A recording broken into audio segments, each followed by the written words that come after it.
Hey guys, welcome to the channel. If you're new here, it's 𝗙𝗶𝘀𝘀𝗀. Thank you for coming. For the subscribers, always thank you so much for the love and the support. I really appreciate it. Thank you so much. But before I even get into this video, I would like to give a shout out to Morgan Johnson. You have really been very supportive for a very long time, so I really wanted to give a shout out to you. Thank you so much for always showing up, always commenting, always sharing, always liking. Thank you so much. I really appreciate it. I really appreciate it. Well guys, in today's video, this is something that I landed on TikTok, and also people were tagging me in it, and it's about this white South African who was who was actually giving a confession of him being in South Africa as a white South African. So yeah guys, watch this clip with me, come back, and yeah, let's talk about it.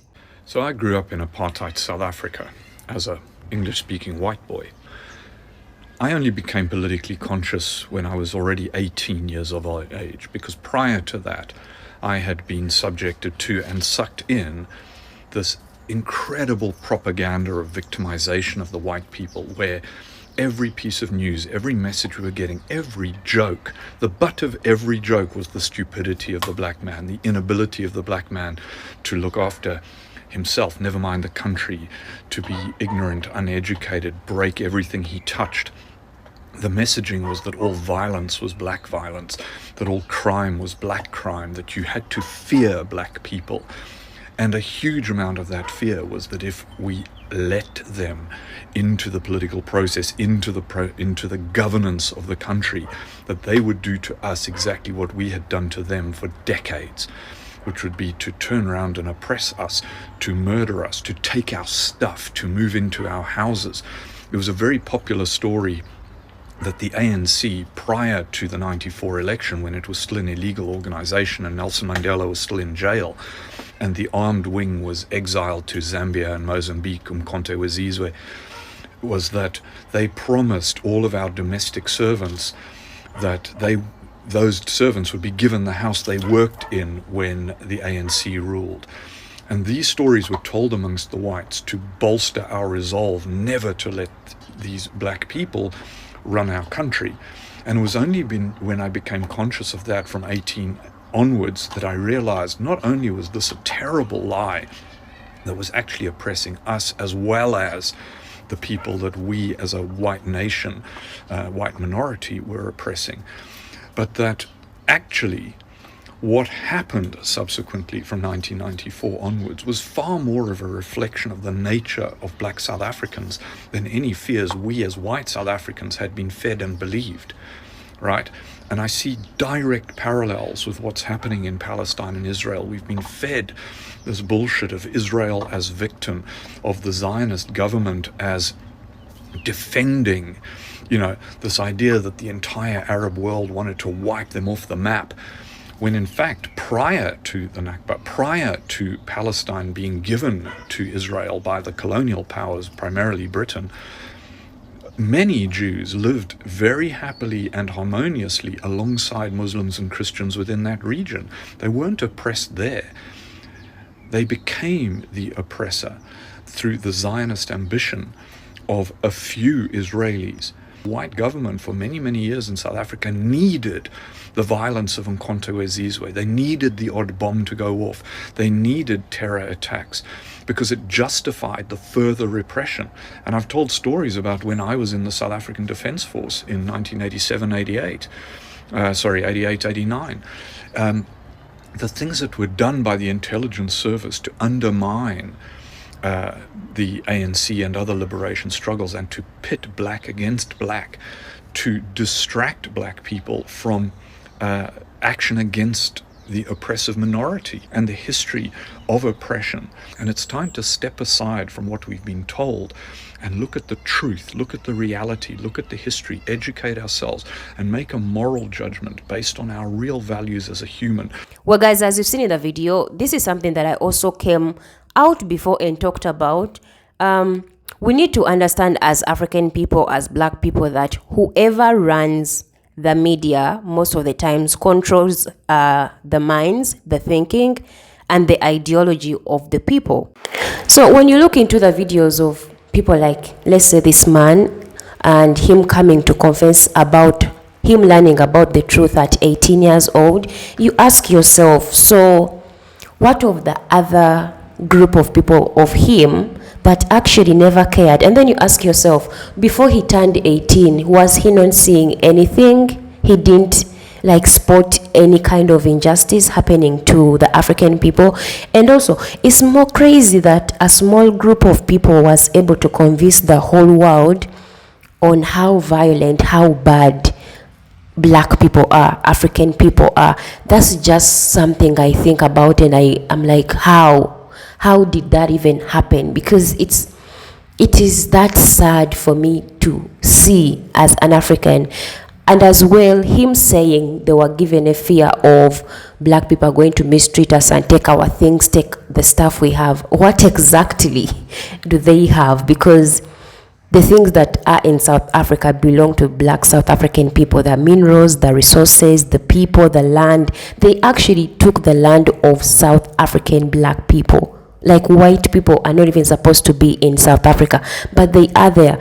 But they still managed to use the media, because they control it, to show that they are good and that we Africans are bad people. And this is why I say that until we as Africans or black people start to tell our stories, write our movies, write our history, tell our things in our way, we are still going to be oppressed in the media, and it's never going to change anything. So we need to come out with solutions on how to really speak about our truth and tell our truth as it is. For example, as an African, I grew up watching a lot of things that were always portraying white people as good, has sense, has everything good.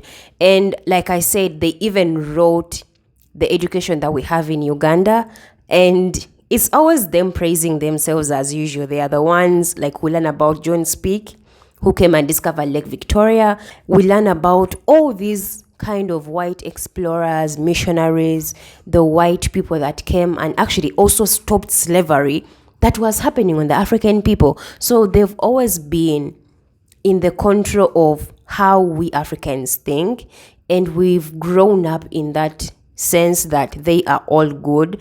So when this man comes out as a white South African saying when they were growing up, all they would see was violent black men on TV, every bad character was put on a black man, everything negative was put on black face. So it's this thing that we need to understand.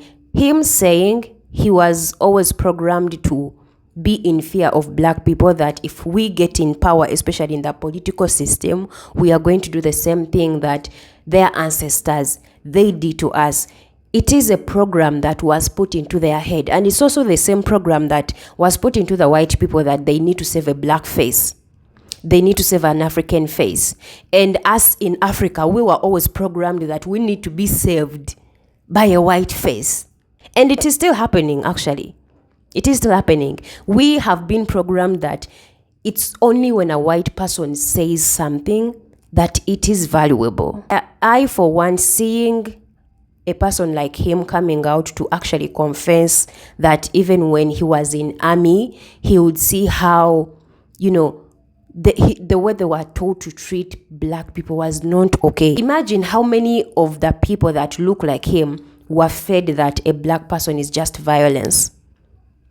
And then he also comes out to say that there is this control that was put up by the people that control the media, which are majority white governments, okay, not even people, but just white governments.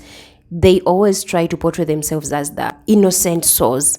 They always portray themselves as the ones that are victims. The way he said United States of America goes to Iraq, goes to Libya, goes to Iran, goes to different parts of the world, and still portrays themselves as the saviors and as well as the victims that are trying to actually save other victims, when in actual sense they are the ones that put out those wars. But because they still control the media, we will not still get the true information. If you look into it, I think everyone has been manipulated in a way. The white people have been manipulated to grow from childhood, thinking they have to save a black child, also thinking that they are the ones that did everything that is innovative in the world because of the education they have been given, and also because of what the media shows to them. And you also, as a black child in the diaspora, being shown that you cannot even go to Africa because those people are savages. You can't go to Africa because they are poor people.